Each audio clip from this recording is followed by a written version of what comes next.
The COVID-19 pandemic forcing high school basketball standout to step out and take her skills to the next level earlier than expected. News 8's Ruben Juarez has the story all new at 7 for us. Ally VanTimmeren grew up on the hardwood, always looking to improve her skills. When I was in 7th grade, I played with like juniors, and so I just realized, oh dang, I'm getting pretty good at it. And so I always challenged myself to that next step. The 6'3" senior attracting the attention of schools around the country.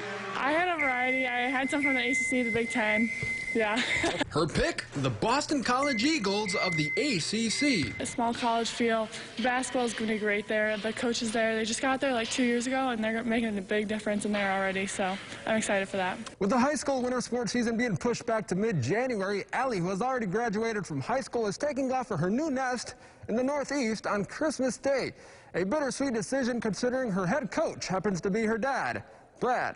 We wish we could have finished this. We obviously had some goals and aspirations for the season, but with this current situation and the uncertainty of the season, this is the best thing for her, and I would do it for any player. Ally will be eligible to play right away for the Eagles. It's super exciting. I mean, it's given me something to work hard for during this quarantine period, and I'm just very excited for the opportunity. Boston College's next game is on December 31st against the Pitt Panthers.